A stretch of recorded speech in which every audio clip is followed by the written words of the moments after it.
वो खबरों पे जो है हम नज़र डालेंगे, बात करेंगे उत्तर प्रदेश के मुख्यमंत्री योगी आदित्यनाथ के। आजकल जो है बड़े-बड़े फरमान जारी कर रहे थे। कांवड़ यात्रा थी तो नेम प्लेट वाला फरमान जारी किया गया और अब जो है उपचुनाव को लेकर होने वाले हैं उत्तर प्रदेश में 10 सीटों पे, उसमें भी एक फरमान कहें आदेश कहें जारी कर दिया गया कि यादव और मुस्लिम अफसरों को जो है हम जो है चुनावी डिप्टी पे फील्ड में नहीं रहने देंगे। ये आरोप लगाया है कि वो जो है कहीं ना कहीं किसी न किसी रूप में जो है अखिलेश यादव की मदद करते हैं। तो बातचीत करते हैं, डॉक्टर उमेश यादव हमारे साथ, ये जानते हैं ये इस बारे में क्या सोचते हैं। सर स्वागत है आपका। जी बहुत बहुत धन्यवाद साहब। ये फरमान कैसा है? पहले नेम प्लेट वाला फरमान है, आप कह रहे हैं कि यादव और मुस्लिम को जो है हम फील्ड में जो अफसर उनको रहने नहीं देंगे ड्यूटी में, अखिलेश यादव की मदद करते हैं। देखो साहब, जब बुरा वक्त आता है तो ऊपर वाला बुद्धि हल लेता है। उत्तर प्रदेश चुनाव में इनकी बखिया उधेड़ दी साहब। देश की जनता ने सबक नहीं लिया इन्होंने। अब भी जो है जातिवाद और धर्मवाद इनके अंदर घुसा पड़ा है। बड़े जब अंदर तक घुस गया है, बिल्कुल अंदर तक।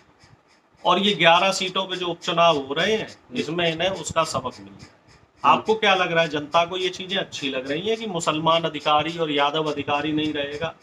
और मुख्यमंत्री जी जो है विधानसभा में जाके बोल रहे हैं कि जो लखनऊ में एक घटना हुई थी जिसमें 16 बच्चे पकड़े गए थे और उनमें से 2 लोगों के नाम लिए गए, सिर्फ यादव और मुस्लिम के। भाई बाकी 14 लोगों के नाम क्यों नहीं लिए? और उसमें भी पवन यादव को लेके अब पे चढ़ा हुआ है। और जो दूसरा लड़का मुसलमान था उसको भी ये कह रहे हैं कि साहब वो वहाँ उस घटने में वारदात में था ही नहीं। और पवन यादव तो खुद कह रहा है कि साहब मैं वहाँ घटना में था नहीं, मैं तो उधर चाय पी रहा था, मुझे पुलिस वाले उठा के ले गए। अब उस पर फर्जी केस बनाए जा रहे हैं, कह रहे हैं साहब 6 पुराने केस हैं इसके ऊपर। तो जाति और धर्म देख के जब कोई शासक नियम कानून बनाता है, न्याय करता है, तो समझ लो उसका पतन निश्चित है। और अब बाबा जी का पतन निश्चित है। बाबा जी अपना लोटा लेके वही मठ में पहुंचे। बाबा जी का काम हो गया, बाबा जी का काम लग गया था, जनता ने बाबा जी का काम लगा दिया। लेकिन क्या खीस है, यादव और मुस्लिमों से क्या दिक्कत है? कह रहे हैं कि अखिलेश यादव की, तो फिर कौन सा अधिकारी लगाएंगे वहाँ? देखो साहब, उन्हें दिक्कत है देश को इन्हें बांटना है, जाति और धर्म में बांटना है, मनु संहिता लगानी है फिर से। मनु संहिता में क्या होगा, जितने दलित, पिछड़े, आदिवासी और अल्पसंख्यक है, इनसे तो ये मजदूरी कराएंगे और सारी मलाई ये खुद खाएंगे, कुछ चुनिंदा 10-15% लोग। देखो हाईकोर्ट का भी तो एक फैसला आया है। वो फैसला क्या कह रहा है कि जो 69,000 टीचरों की जो भर्ती हुई है साहब, उस भर्ती में आपने आरक्षण में घोटाला किया है। और हाई कोर्ट ने साफ बोल दिया है कि मेरिट दोबारा बनाई जाए। जो 19,000 आरक्षित पद थे, हमारे दर्शक समझ लें, 19,000 आरक्षित पद के लिए पिछले 6 साल से युवा प्रोटेस्ट कर रहे। 2018 से दिल्ली से लेकर लखनऊ सब जगह प्रोटेस्ट किया हमने। सरकार ने जब नहीं सुनी तो मामला कोर्ट में चला। कोर्ट का मामला आप जानते हो लंबे चलते हैं। जो काम के मामले हैं वो लंबे चलेंगे, जो खाम के मामले हैं वो जल्दी फाइनल हो जाएंगे। तो इस पे अब संज्ञान लिया गया और अब आप इससे समझ लो कि कितना बड़ा घोटाला जो है वो आपका निकल के आया। 19,000 पदों पे बाबा ने चोरी करी है। तो बाबा चोर है, बाबा की नीयत में खोट है। बाबा पिछड़ों दलितों को, यहाँ तो पिछड़ों के खा गए, कोई यादवों से दिक्कत थोड़ा ही है। इसमें कोई सारे जो अभ्यर्थी थे वो यादव थोड़े ही थे, सब पिछड़े थे, सारे पिछड़े। तो इन्हें दलितों और पिछड़ों से दिक्कत है।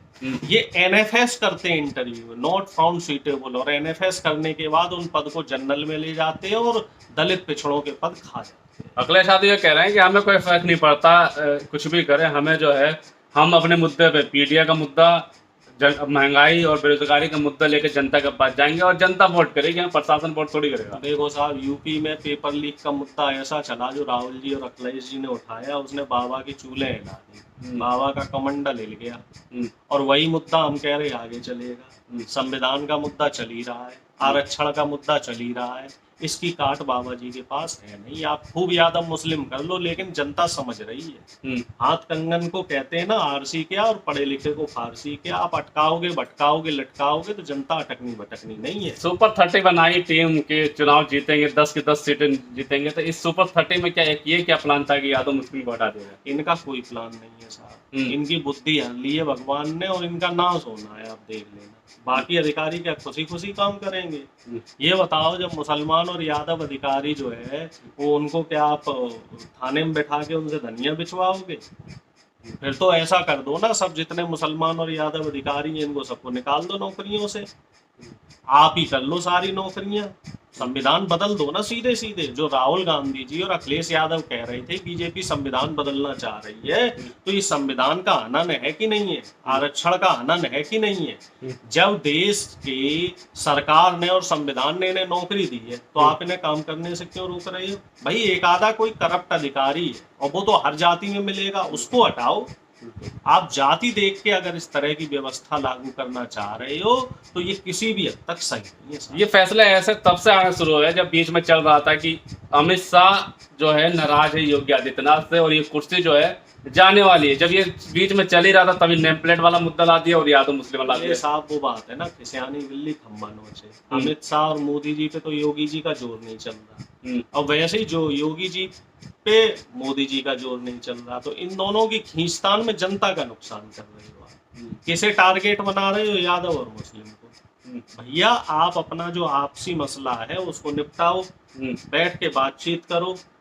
हार का ठीकरा जो है एक दूसरे के ऊपर फोड़ना और यादव मुसलमान को टारगेट करना छोड़ो।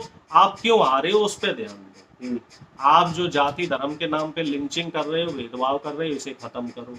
आप नौकरियां दो, पेपर लीक वाला जो सिस्टम चल रहा है उसे खत्म करो, महंगाई पे लगाम लगाओ, भ्रष्टाचार कम करो, अपने आप जीतोगे। आप जिन मुद्दों को लेके आए थे उन मुद्दों पे तो काम करो, और मजबूत विपक्ष होने के नाते हम इस बात को उठा रहे हैं, इसे उठाते रहेंगे। चलिए।